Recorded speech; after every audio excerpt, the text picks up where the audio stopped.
Remue ménage. Remue ménage.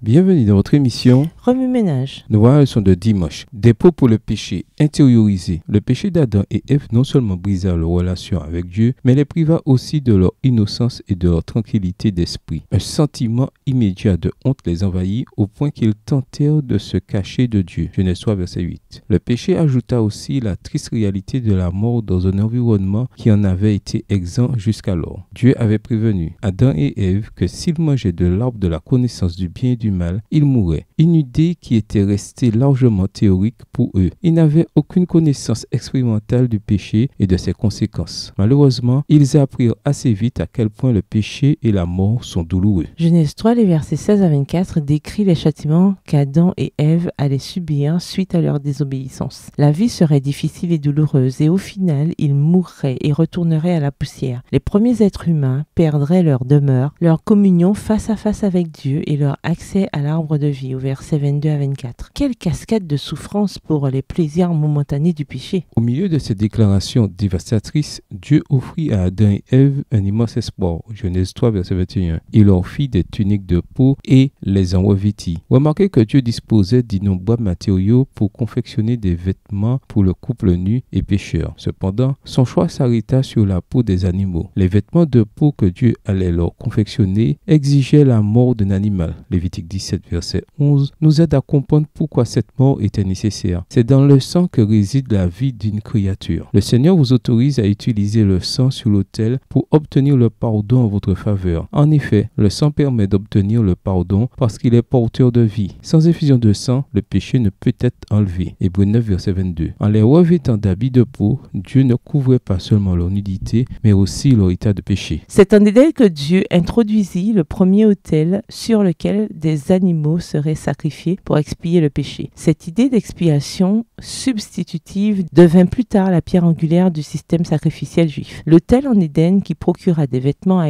Adam et Ève préfigurait la mort de Jésus sur l'autel de la croix, un sacrifice grâce auquel nous pouvons tous revêtir la robe de justice du Christ. Jésus, l'agneau de Dieu, Jean 1, le verset 29, a payé le prix du péché de l'humanité, Matthieu 20, le verset 28, pas simplement pour que nos péchés soient couverts, son sacrifice a ôté nos péchés. C'est pourquoi sa mort est le sacrifice ultime qui supplante tous les autres. Hébreux 9, les versets 23 à 25. Les autels sont des lieux d'amour, d'adoration, de sacrifice, d'engagement, de consécration, autant de choses que Dieu a démontrées en abondance en Éden. Ce que le péché a enlevé à Adam et Ève, Dieu, à l'autel en Éden, a promis de le restaurer. Remue ménage, revenez à votre texte écrit, étudiez le passage, encerclez les mots, expressions et idées répétées. Soulignez les mots ou expressions qui sont importants et qui signifient quelque chose pour vous. Reliez par une flèche les mots, expressions aux autres mots, expressions associés aux connexes. Quels éclairages particuliers vos notes semblent-elles indiquer dans l'ensemble? Mémorisez votre verset préféré tiré de Genèse 3, les versets 16 à 24. Écrivez-le plusieurs fois pour vous le rappeler plus facilement. Pourquoi Dieu a-t-il choisi la mort d'un animal innocent pour expier les péchés des êtres humains coupables? Quel est le lien entre le sacrifice et l'amour? Expliquez. Au revoir. Et à demain si Dieu veut. Remue ménage.